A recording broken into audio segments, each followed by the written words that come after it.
Good morning guys! Work time. Reality hits. Magtrabaho na ako. Ang room is masyadong makalat kasi si Mati kagabi nasira yung charger niya sa iPhone. iPhone niya nabunot niya ganon.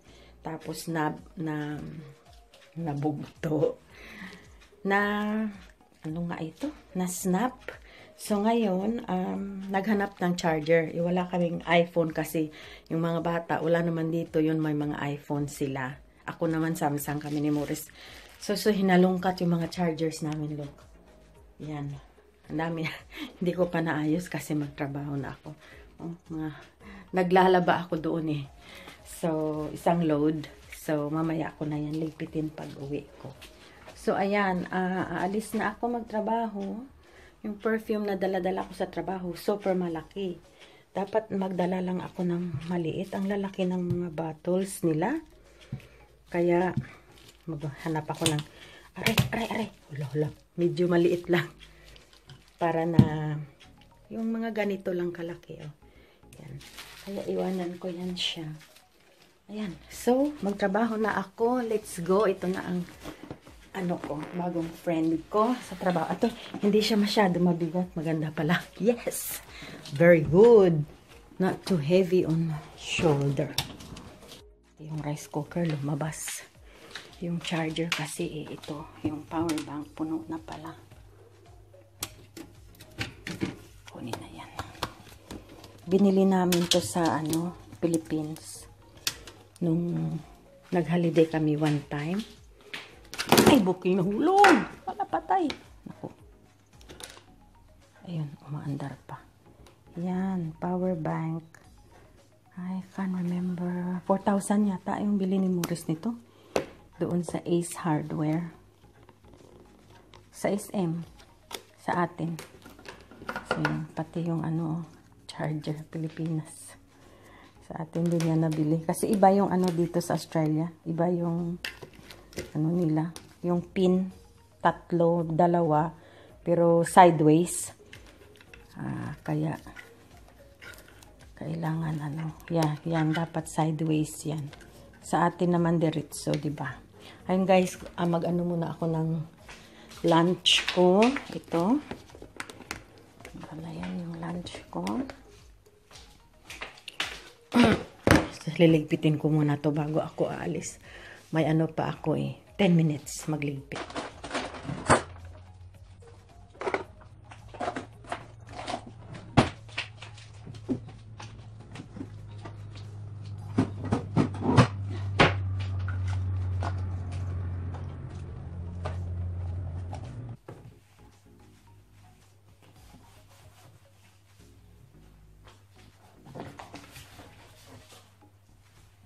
Okay, may 10 minutes pa ako. So, ito yung dadalhin ko sa baunan ko yan. Kasi yung trabaho namin, di ba quarantine, sama ko yan sa vlog ko all the time. So, yung mga hindi pa nakakaalam, quarantine po ang trabaho namin. Tapos,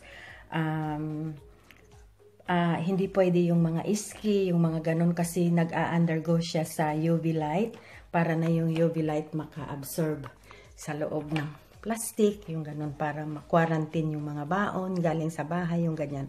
Kasi poultry kami, mga manok.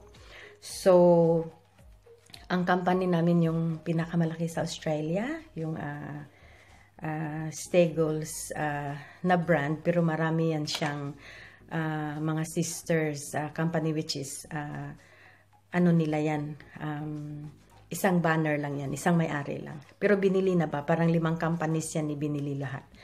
So, yan. Kaya yung trabaho namin, quarantine, ito yung daladala ko. Tapos, kaya hindi ako bumibihis ng bongga pag off to work kasi maligo ako pagdating sa trabaho. Tapos, yung mga uniform namin nandoon na.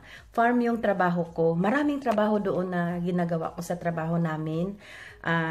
Farming work yan. Tapos, ang major task namin is nag-aalaga kami ng mga manok sa isang barn o sa isang shed ng manok. Ang nakalagay mga 12,000. So, 10 yung barns na yan sa isang farm, so mga 120,000.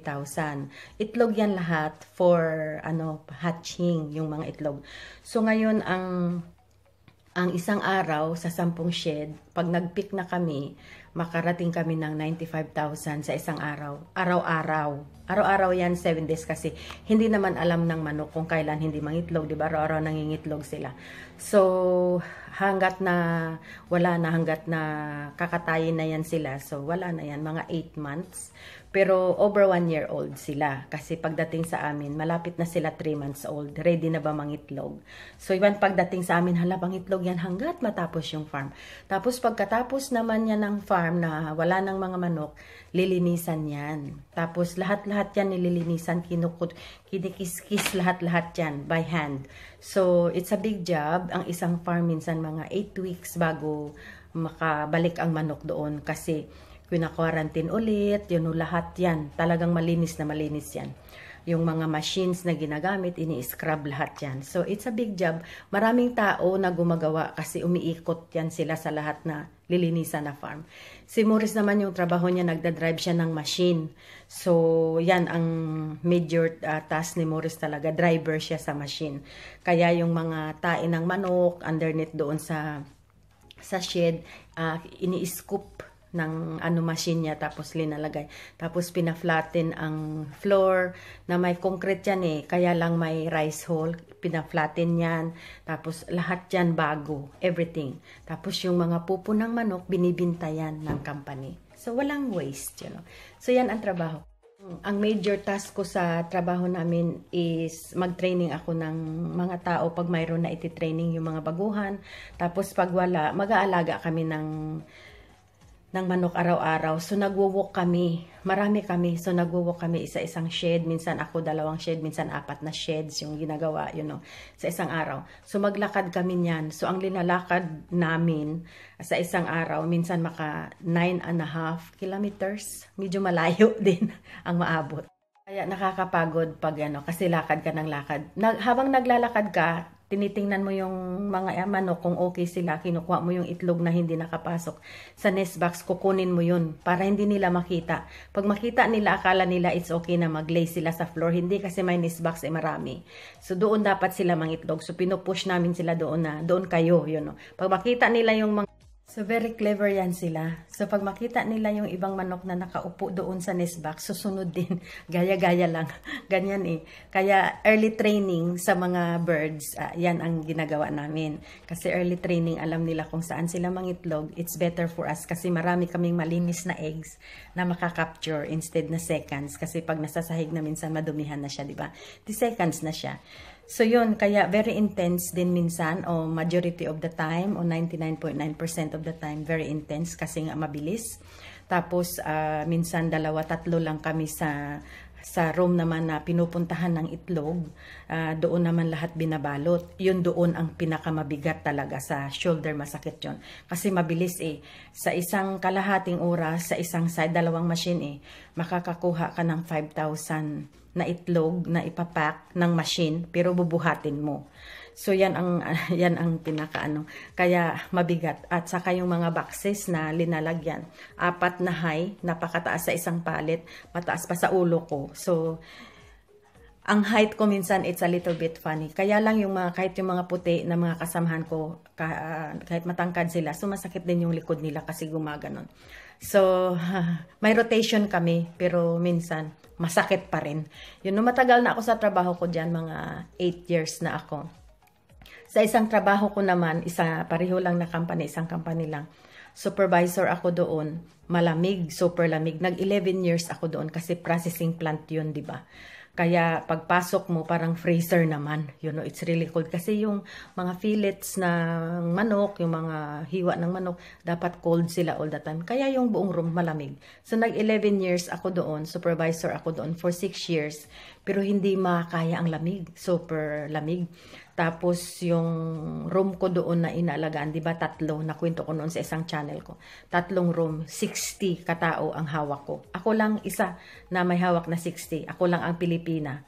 Yung mga puti, hawak nila 3, 4, 6. Sabi ko, anong nangyari sa kanila?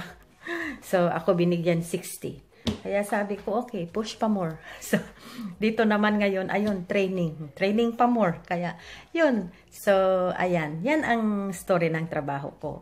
Kaya, madaling mapagod. Pero matagal na rin ako sa trabaho ko eh. Kita mo nearly 20 altogether. 19 years. 20 years. Mag 20 years na.